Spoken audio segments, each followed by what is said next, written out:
Hello, everybody. This is Hondo Carpenter, your Las Vegas Raiders beat writer on Sports Illustrated and the host of the Las Vegas Raiders Insider Podcast.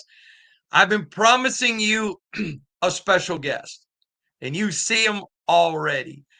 I have been doing media for decades, and a lot of guys have gone from guys I covered to guys who become friends. I'm proud to call this guy my friend. You guys know him as one of the most gap sound defensive tackles in the NFL, arguably the number one defensive tackle in free agency this year. He's a Raider. He loves the Raiders, loves the organization. And for all that, we're going to talk about that. But I'm just happy to chomp it up with my friend, the great Adam Butler. Adam, how My you doing, man, my friend? my man, I'm doing just fine, man. It's a pleasure to be here. It's a pleasure to have you. When you called me at the Super Bowl and said, let's do it, I was excited. I'm like, let's go. Because, Yeah, first of all, you and I talk a lot as media, but what fans don't know is we talk a lot more just as friends and right. talking as human beings and people. And Adam, I want to talk about that if you don't mind Hmm. first, because I have had the privilege to have you become a friend of mine. And I respect you. You are a tremendous father. You adore your bride, and I love guys that love family. And man, I tell people all the time, listen, he's a great football player, but you got to understand that guy adores his wife, adores his child. I mean, he is an honorable man. I don't. I have a privilege the fans don't. That doesn't come by coincidence. And Hmm. so for you, I know the answer, but I want the fans to hear in your words. Where does that come from? Is it from your family? Is it from your faith? Where does that come from? Because a lot of people know you as a great football player, but they don't know to the extent you're a great man. Yeah. I like to think of myself as a great man. My morality, my virtue does mean a lot.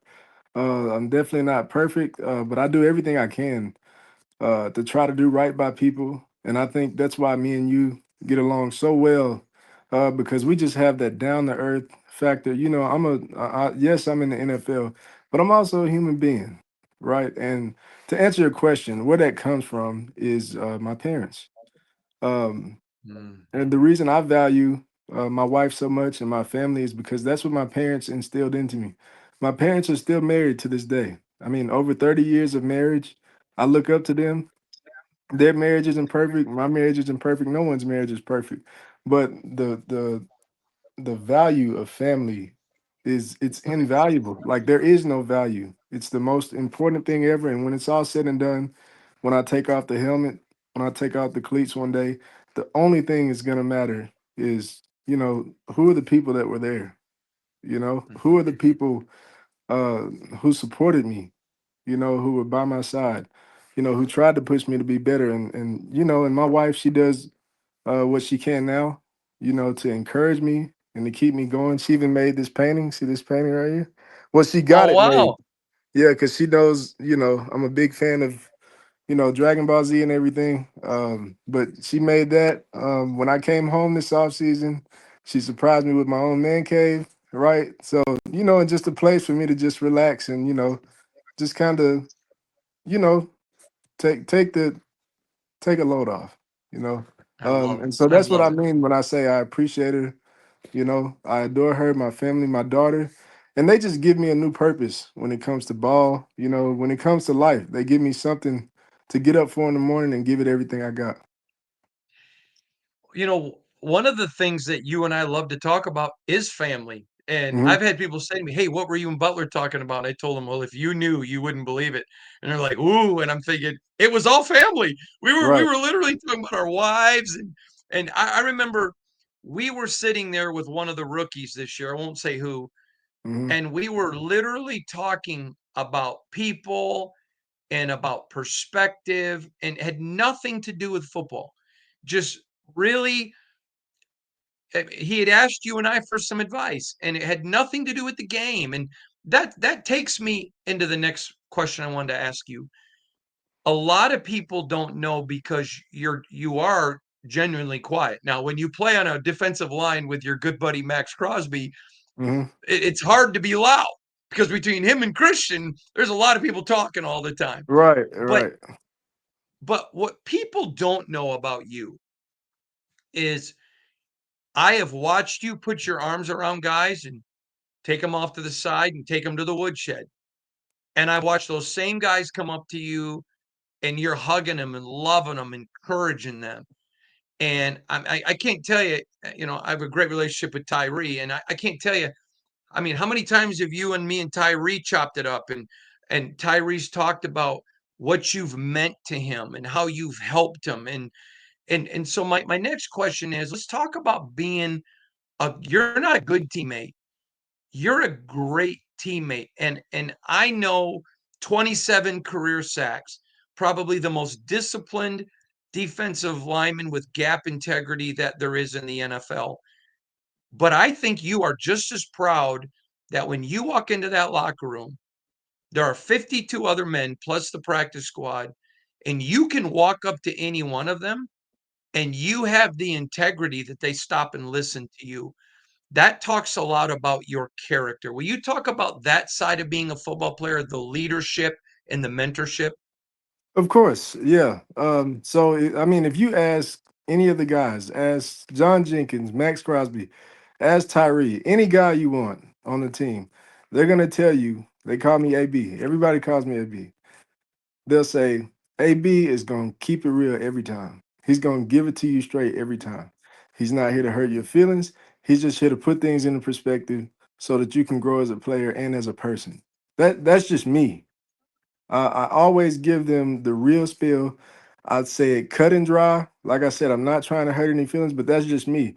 And because the guys are so used to people blowing smoke, I mean, think about it. A lot of the guys in the locker room are, either high picks or they were, that guy in high school or that guy in college, right? And I'm the guy that comes in and just lays it all out on the table and say, look, you're not you're not a rookie anymore, right? You're not an amateur anymore. You're a professional. You got to conduct yourself like a professional.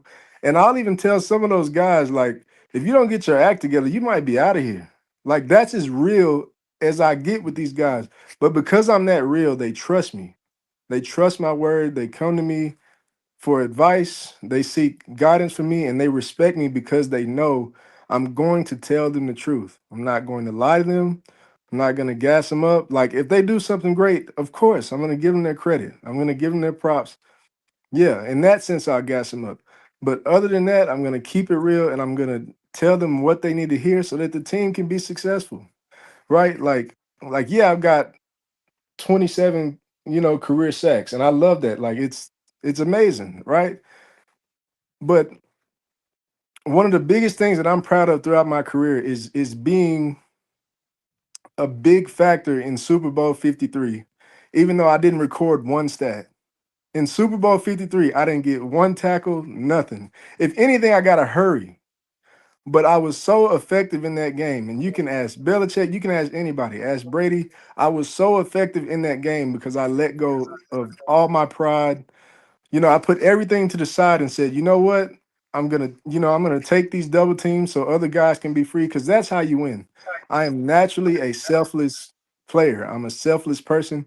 Ask Robbie Leonard. That's the perfect person because you know what? That's how I got down to Miami from Robbie Leonard. He watched my game. He watched how selfless I was.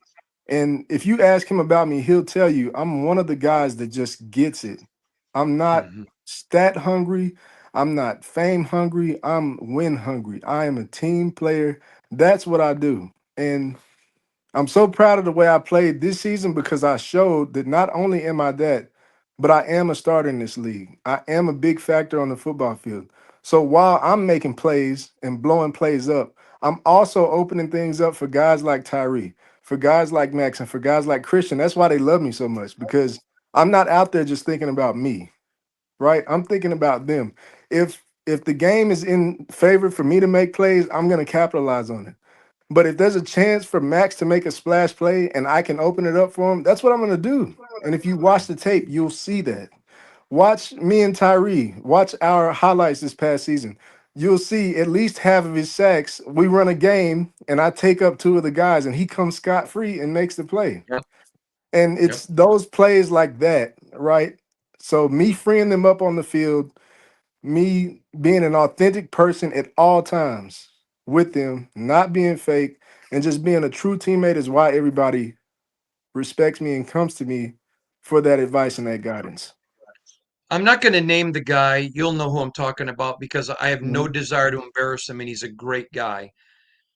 But I'll never forget there was a young player on this team mhm. who was making some bad personal choices.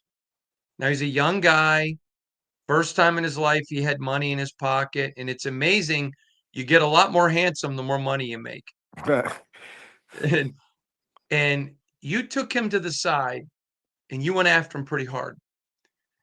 And you did it in love. And you asked him, "What are you doing? You know, that's just going to cost you money. It's just going to cause you pain. What about your family? You know, sure you got here, but can you stay here?" I mean, and I'll never forget, probably, I don't know, 6, 7, 8, 10 weeks later, you and I were talking and we got done and he goes, "Man, you're close to AB, aren't you?" I said, "Yeah, he's my boy, he's my guy." And he goes, "He changed my life." And I said, "Really?" And he goes, "Yeah." He goes, "He ripped my blank." And he goes, "He went after me and he told me what you said. You didn't tell me, he did." And that always stood out to me because I want people around me who are going to love me enough to tell me the truth, who are going to rip on me and talk to me. You know, I'll never forget walking in the locker room and nobody knew this, but my son was going through something. And the first thing you said to me was, "Hey, how's your boy?" You know, I like people that it matters. That's why I ask you about your wife and your daughter. And because Yeah, to me, that there's more to you. Listen, I, I have the privilege of being a beat writer for the largest sports media company in the world. Everybody knows SI. You have a privilege of being the number one DT free agent for the Las Vegas Raiders. You've won a Super Bowl, and I cover football. You play football, but that's not who we are. right. It's what we do. All right, I want to go and ask you a question about Max Crosby. Mhm. And you know, I have a great relationship with Max. I love Max. You are his guy. He loves you. He respects you. He wants to play with you. And the two of you, you know, I always tell people this: you see the boisterous tattooed Max, and that's his football persona. But like you, as great of a football player as Max is, he's 100 times better guy. Right. And and that's why he likes you because you're that. Will you talk about that friendship because it's strong, it's real, and it's authentic? Yeah. Yeah. To sum it up, seriously, it's real recognizes real. Right. That's as Yeah. plain as I can put it. You know, he's a real authentic person just like me. Um, and like I said before, he understands that I'm a person who understands the game in the big picture. You know, the greater players, believe it or not, they're students of the game. They are. They know the game inside and out. They know the little things. They know that it's a game of inches. They know the little tricks and the little things that they can do to get an advantage on the team. And the reason our chemistry grew so much was because I was doing the same things or taking advantage of the same things that he was, and I was able to add things to his arsenal, like seeing protections, and being able to trust me to be where I say I'm gonna be during the game, and he's making plays off of him. You know what I mean? I mean the guy's got it rough out there, man. He's taking on two, three, sometimes four guys at a time, and still making plays, but he knows that if I'm next to him, he virtually cannot mess up because I have that vision as a player. If he comes inside, I'm gonna wrap outside. If he stays outside, I'm gonna make sure that I get enough push in the pocket up the middle to where the QB can't escape him. The QB is in essence trapped. I'm serious. If you don't believe me, just watch the tape. It's all over the tape. I'm telling you. No matter what he does, he cannot be wrong. he can be his authentic self around me in person, right? Off the field, but he can also be himself around me on the field. I mean, there's plenty of film out there. I mean, watch the Super Bowl this year, last year, watch any game you want. There's always a guy in the interior of the pocket who is not where they're supposed to be. And good quarterbacks step up and they escape. Exactly. They step up through the B gap and they escape to the outside and they're gone. But when I'm in there with Max, I minimize that. I don't completely eliminate it, but I minimize it because I'm a student of the game, like I said. I think about that while I'm rushing. Like I said before, I'm not out there just like, okay, let me make the play. Let me make. No, when it's my chance to make a play and I've got a one-on-one with the guy, of course, I'm going to do everything I can to dominate him, right? But every situation isn't about that. Sometimes it's about opening the opportunity for somebody else to come in and make a splash play so the team can win. And Max knows that I know that. And it's not like some of the time I'm like that. No, I'm like that all the time. So, in essence, I maximize his greatness. I help him reach the goals, the personal goals that he wants to reach. And that's why he respects me as a person. That's why he respects me as a player.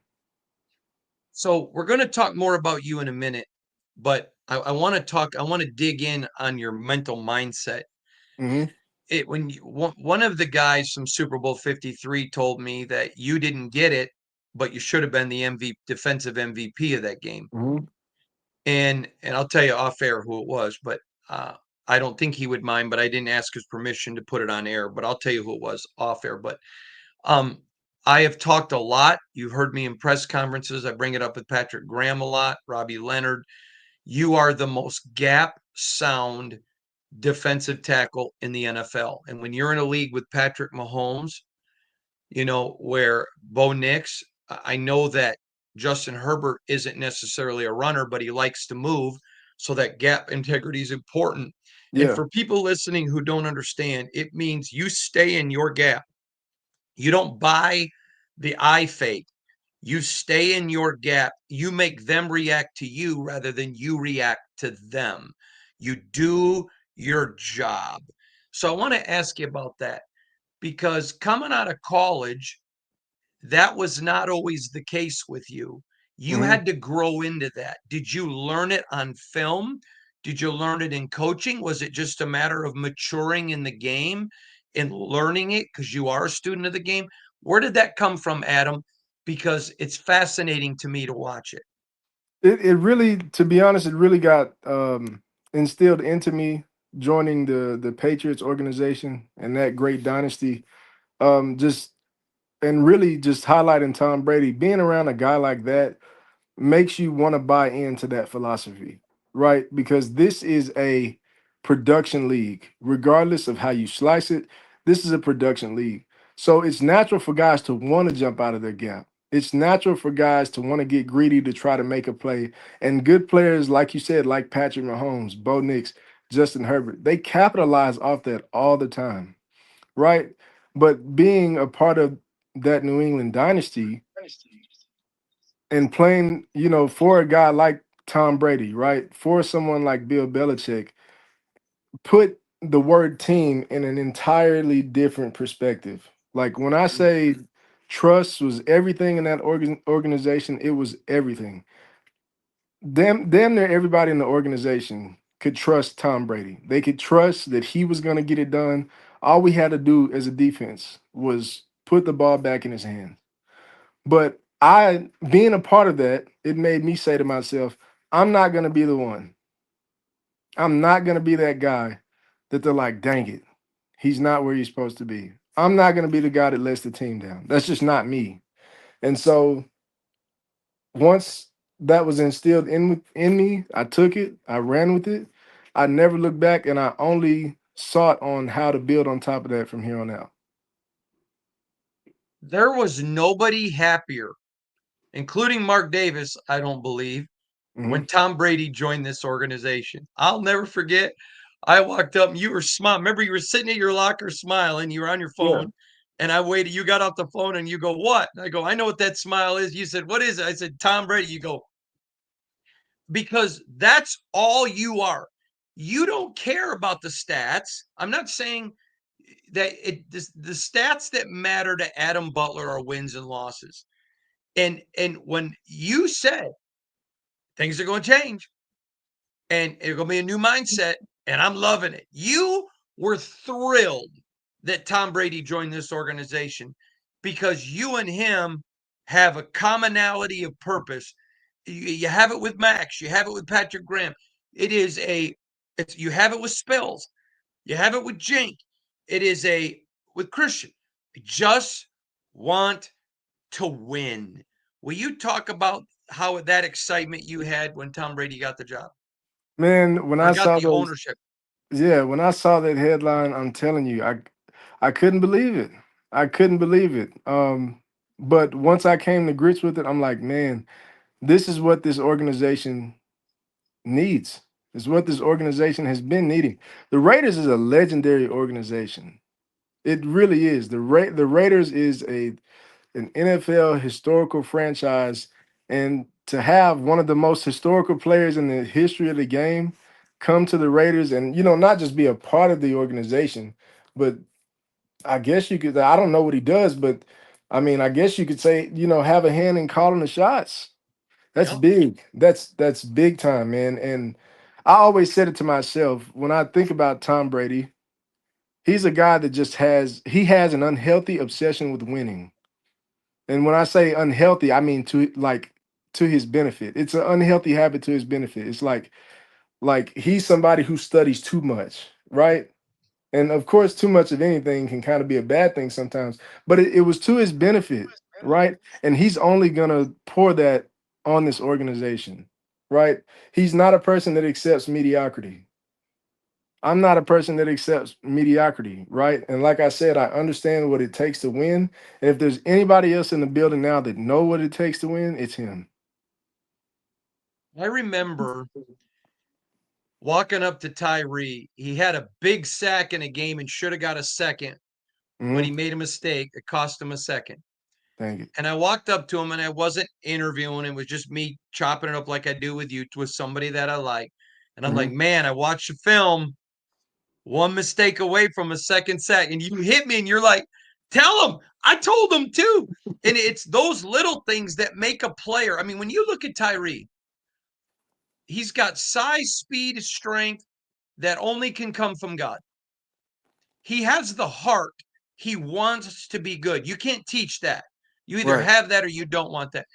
And guys like him, they love that accountability. It's just you got to have people who are going to hold him accountable. It's why he does great with Robbie and Patrick and you and Max. And that to me, when I saw that with you, you're like, see, buddy, this is what I'm talking about. Even Hondo saw it on film. That's a big deal. I want to talk to you about Robbie Leonard. Hmm. I to me, this was a massive rehire. I mean, to be able for the Raiders to keep him. Teams put in slips. They wanted to interview him. The Raiders like, no, we're not letting Robbie Leonard go. This is a rising star. He will be a DC. I'll make the prediction right now. I think he's going to be a head coach if he gets to DC on a decent team. A lot of good guys who'd be good head coaches don't get to good teams, so they don't get the recognition. Right. If Right. he's careful and waits for the right DC job, I think he will be a head coach. You guys don't like Robbie Leonard. You love him. And he's a guy does not accept mediocrity, all of it. What is it about Robbie Leonard that the fans need to know why you guys love him? It's above everything else. It's his character and who he is as a man. Of Great guy. course, the fans aren't. They're not in the meeting rooms, right? Like they're not in there, so they don't know. But almost always, Robbie starts the day with a quote, either from Inky Johnson, Eric Thomas, or something like that, to get guys fired up for the day. To put things into perspective, right? And he really he's the glue of the defensive line room. He really is. He takes his job personally, like you said. He doesn't accept mediocrity.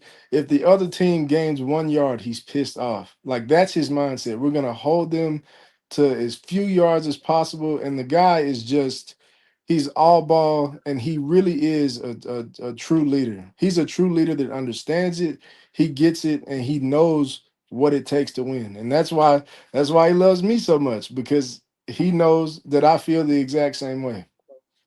You know, he told me something great about you at training camp. I've been wanting to wait and share with you publicly. Hmm. But he goes, we were talking about you, and he goes, you know what I love about AB? And I go, what? He said, he's a veteran. If I tell him, AB, you got to do this, he's never once looked at me why. It's okay. And he goes and does it. And then he comes back and hugs me. He goes, he's teachable. He understands. I'm going to see things he doesn't see. And I just need him to I'll give you another great Robbie Leonard story. So you guys had a rough game, and he was really mad the next time I saw him. And I thought, wow, I'm a little bit surprised. And he's like, man, I messed up. I should have coached this better during the week. It was not my guys messed up. It wasn't, geez, we had a bunch of guys injured. And you know this. We both been around a long time. The fans don't know this. We know this. It is one thing what people say at a podium or at a press conference, but you and I both know it's what they tell us off the record that truly sets the narrative. Right. And he was off the record, and he could have said something because he knew I wouldn't have, said Robbie Leonard said this. No, Yeah. it was he was mad at himself. Guys love that. I think guys respect that when a coach holds himself accountable as much as a player. I think people love that. Am I wrong, Adam?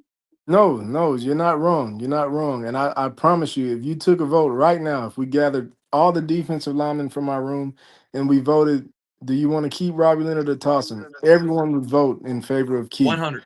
Because, right, because of what you said, he's not the type of guy to point fingers. Right. He does hold everybody accountable, but he doesn't hold anybody else accountable until he holds himself accountable. If he messes something up, I mean, this is just kind of, a little bit of inside information, but if he messes something up, he'll, chalk himself up for a fine, and we'll go out to, dinner on Thursday night as a group, and, we'll spend the money on ourselves to eat. You know what I mean? But he makes it fun. He makes you want to be a part of it, right? Like, he makes you want to get up and come to work every day because he creates a great atmosphere for the guys and the teammates in the room. And that right there is the mark of a great defensive coordinator. He knows the game, right? And I agree with you. I think he can go as far as he wants to go. If he wants to be a head coach, he can make it. I'm telling you, this guy he's a true leader.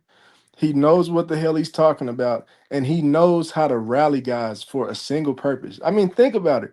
That's really what the game of football is. It's 11 guys, right? I'm saying offensively and defensively.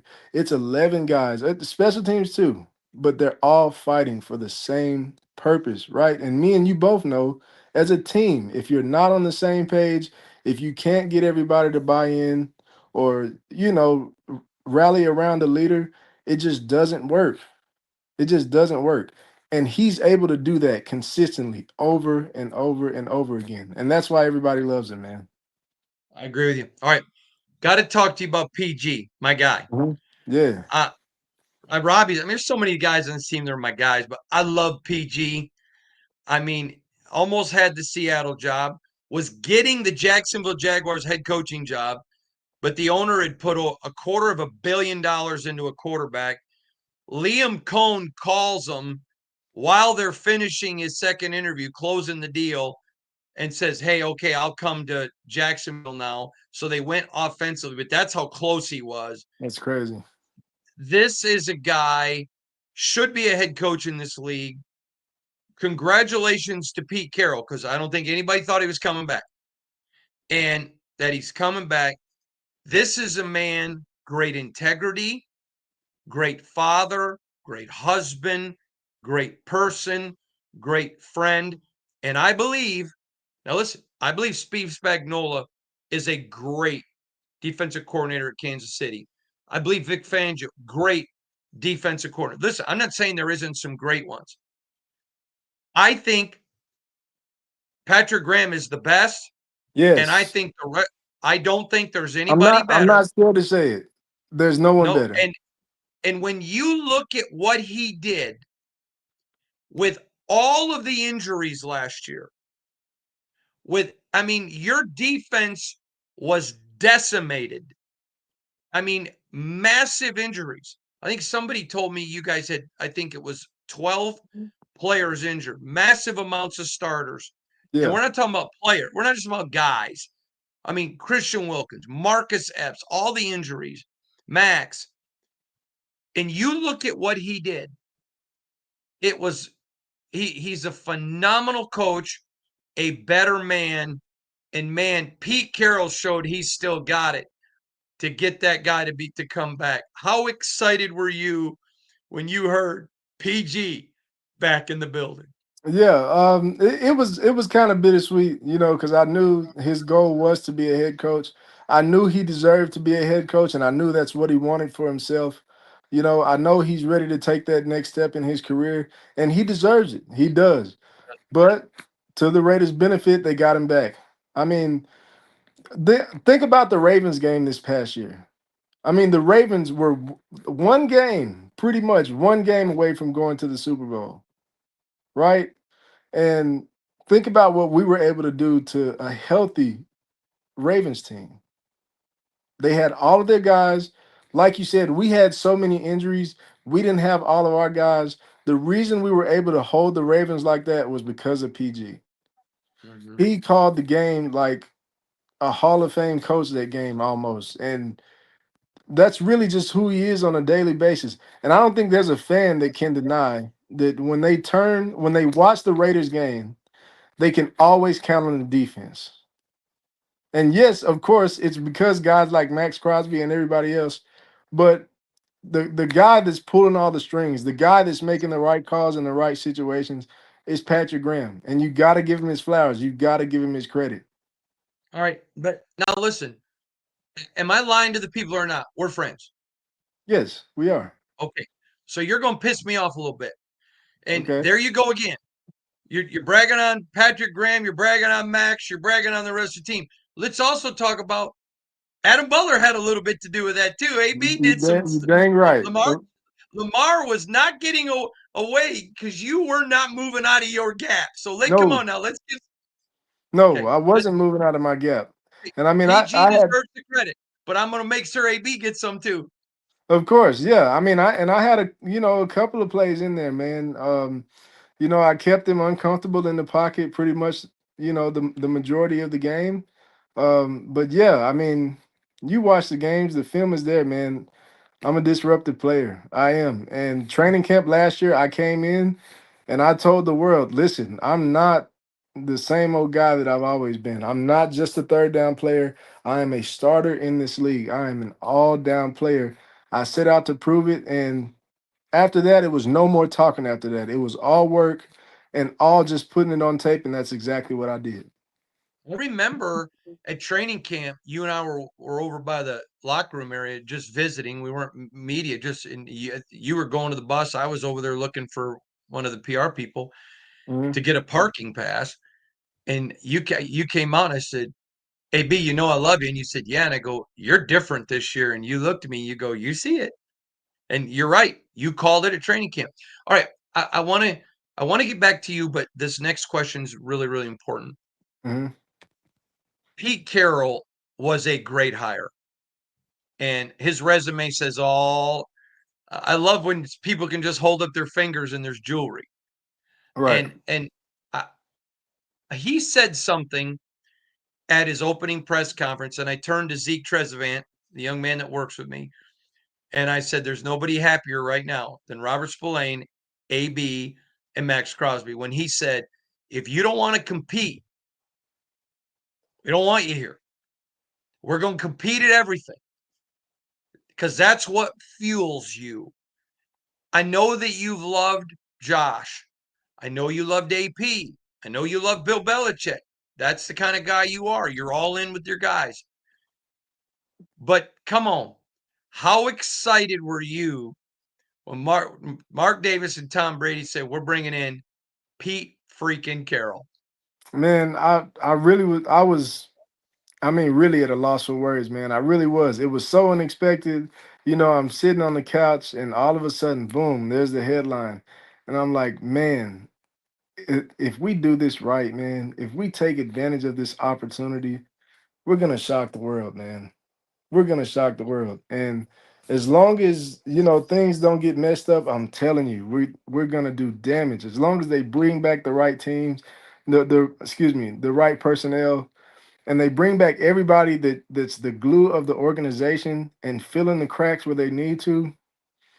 This is gonna be a special year next season, man. I'm telling you, with a guy like that, with that kind of leadership, that kind of tenure, that kind of experience. I mean, think about what you said, all of that jury. That means something, man. That means a lot. Like that means all of the guessing is taken out of it. It's not like we got a new coach, we don't know anything about, oh, how's he gonna do? We know right out of the gate, this guy knows what he's doing. There's no question. And I think that's comforting for fans, players, everybody, because we know he's gonna come in, he's gonna get it done. Yeah. All right. I want to switch to something that I wish more fans knew about you. Hmm. Uh, Years ago, Matt Millen, of course, you know who Matt is. He's a dear friend of mine. Matt Millen was the general manager, former Raider great, but he was the general manager of the Lions. And we were sitting in his office one day, and he said to me, I was talking to him about the Raiders. He said, there are 31 teams in the NFL where where the fans think they're part of the team. He said, but there's only one organization where the players think the fans are part of the team. And he goes, it's the Raiders, man. And I'll never forget, New England has great fans. I'm not in any way speaking ill of them. Miami has good fans. But I'll never forget talking to you about probably 5 weeks into your first season here. And you're like, man, these people are lit. This is exciting. Hmm. You fell in love. I mean, you were talking about the costumes and the cheers, and you're like, man, listen to those people down there in the field. You could hear, you were so jacked up. I remember thinking to myself, that's really cool. And I thought, as soon as you were talking to me, that's a Matt Millen moment. You don't like Raider fans. You love them and you respect them. Can you talk about Raider Nation, please?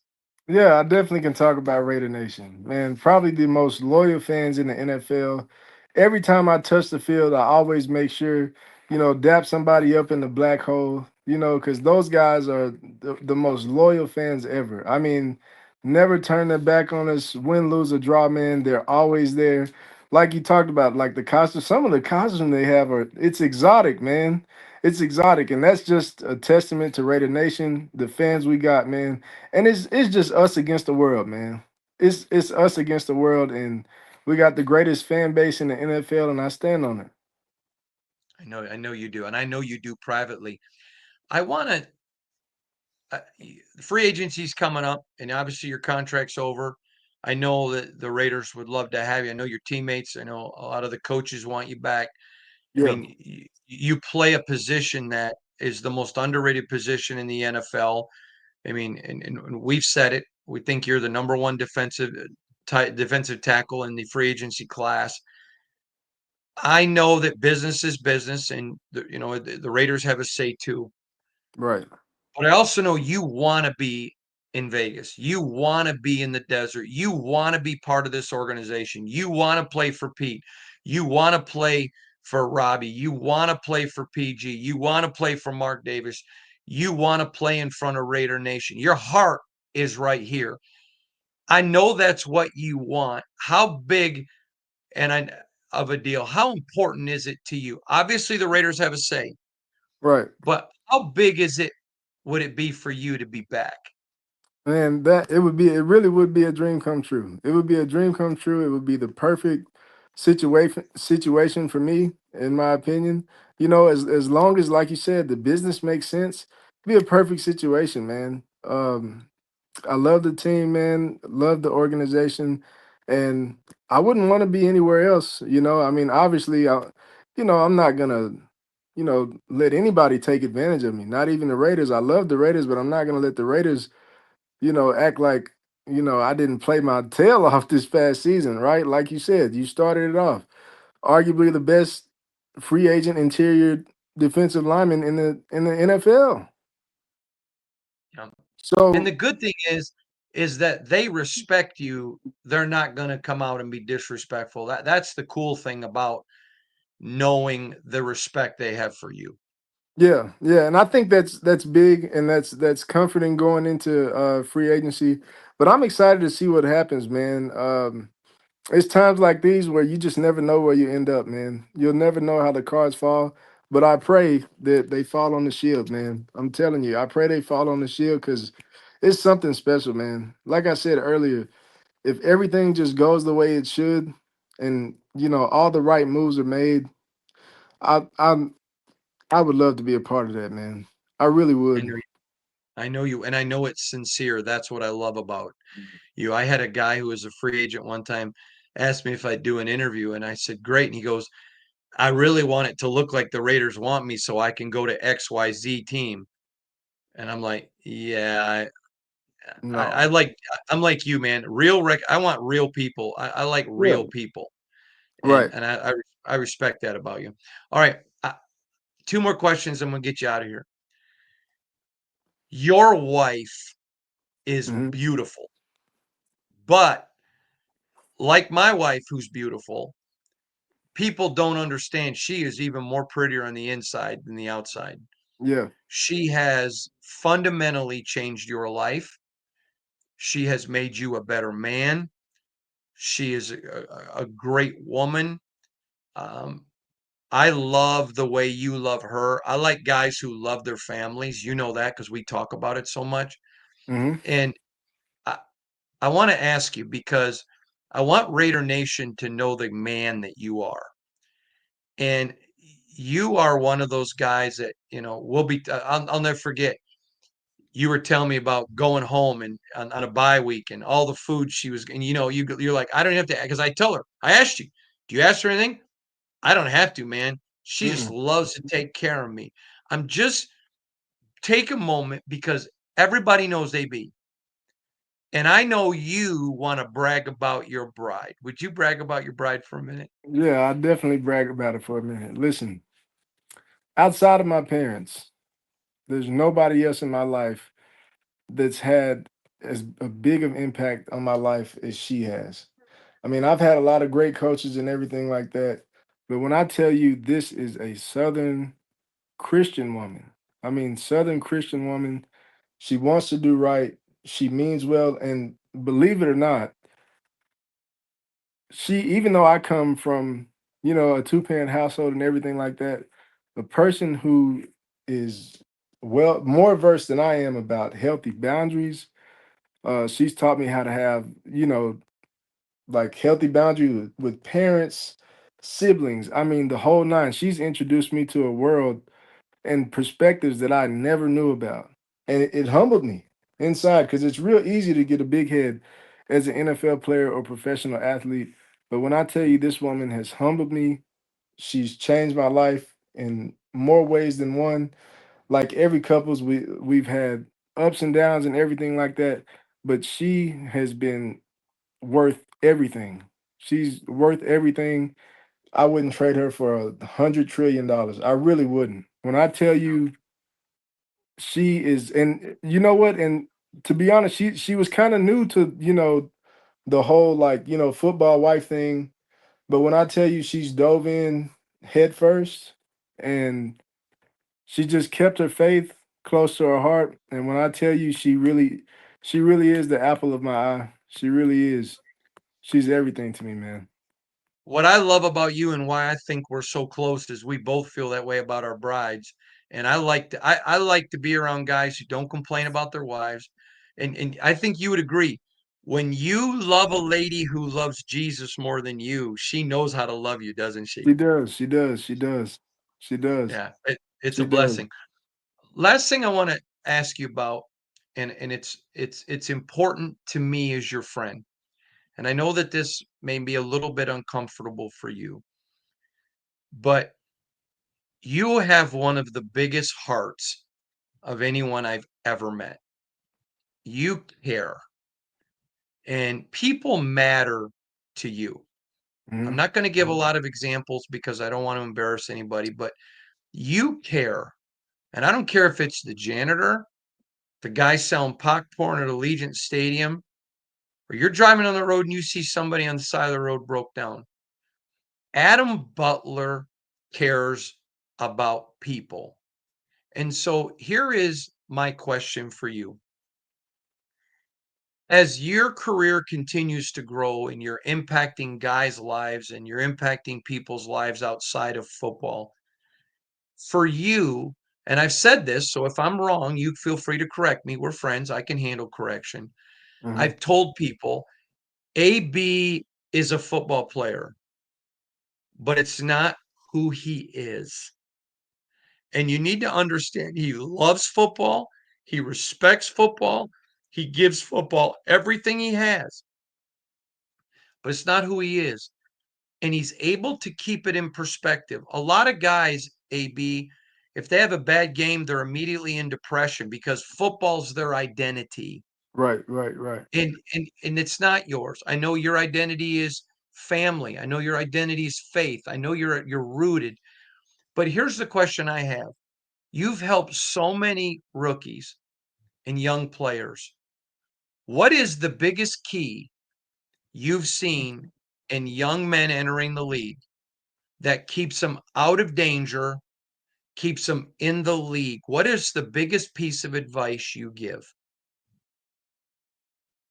Biggest piece of advice: sacrifice now, have Yeah. fun later. Sacrifice now, have fun later. If you got a chance to go out and party, give it up. Give it up. Put it off. Mhm. Leave it alone. Put the drink down. Say no to the women. Yeah. Put the drink down. Put the weed away. Don't do it.